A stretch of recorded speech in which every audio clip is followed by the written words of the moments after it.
Chairman Wiggum, Vice Chair John, Ranking Member Kelly, I want to thank you for this opportunity to share my perspective. And I also, while I'm here, thank you for not skipping me.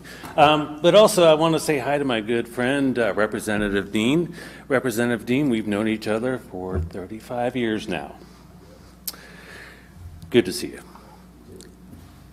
Some years ago, I became frustrated with my powerlessness in affecting and slowing the growth of the federal intrusion into the affairs of my plumbing business and civilian life. Yes, I know Representative Dean because we used to plumb together, and he taught me some life lessons and some plumbing.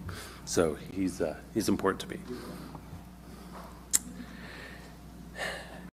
me. I felt that my efforts to,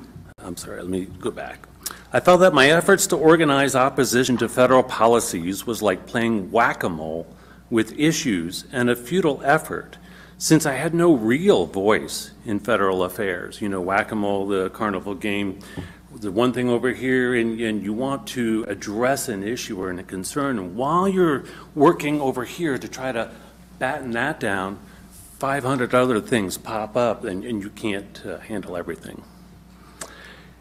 I was actually preparing to live in a hole in the ground and let the country descend into chaos and tyranny without me. That's how hopeless I felt. I was introduced to the Citizens for Self-Governance and the Convention of States project, and that filled me with hope that there was a solution equal to the problem, a solution that was based in the Constitution and promoting an offensive rather than just a defensive strategy to preserve my self-governance rather than having to accept tyranny. Our opponents, which are vocal but few in number, would encourage all of us to play a better game of whack-a-mole with the issues, one at a time. I would rather go on the offensive. They based their argument on the myth that the Constitutional Convention was a runaway convention exceeding their authority. And they ignored the truth that 10 states had sent authorized delegates to draft a new constitution, as the Second Annapolis Convention resolution had recommended. Our opponents will dazzle and confuse you with quotations from our venerable founders. However, the bottom line is this: the framers knew that the federal government could become destructive to their own ends of individual liberty. They knew that the federal government would not restrain their own power and jurisdiction. They knew full well that the states would need to band together to protect their own citizens from a long train of abuses and usurpations. And for these reasons, they gave the states the authority to pursue a call for an Article 5 Convention of States to propose amendments to the U.S. Constitution and rein in the federal authority. Within our HJR 1, 7 times you will see that it refers back in its authority to the Article 5, which is an amendment proposing convention and ratification process.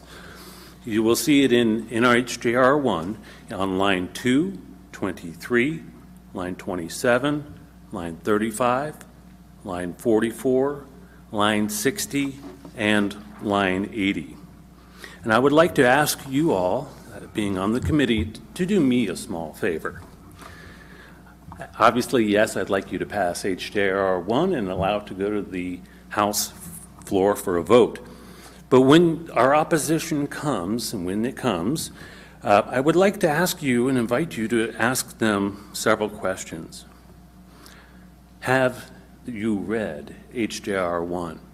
I feel like there's a disconnect because I have encountered people and had arguments with people as I've shared Convention of States before with other people. There seems to be a disconnect between the ethereal way out there, what happened long ago, and this document right here, which is in front of you. And it occurs to me that it's as if they never actually read the document. And I would ask them, have you read the document? You could even ask them, have you read the Ohio Legislative Service Commission report? It's a little shorter. It's too hard to read the 4 pages. There's only 2 pages here. And then I have gone to my city council in Mason, Ohio, many times. And whenever I go, I get the agenda in advance, and then I have to ask to see the legislation. We call them ordinances in Mason. And then I download them, I read them, and then I get a chance to do some homework. And when I go there to give testimony in Mason, the testimony is always exactly based on the text and the wording of the resolution. And so if I were in committee instead of you, I would want to ask, what specific problems do you have with HJR 1? Not what problems do you have with all the history that goes way back or whatever you think you understand. I appreciate your perspective, but what is the actual issue? Can you cite something in here that is a problem that you have? I would ask that you do those things. And if you have more concerns, I would invite you also to read up and study on the first and second Annapolis conventions. And you can check out for yourself whether my assertions or Rita's assertions are true. Thank you for this opportunity to give testimony.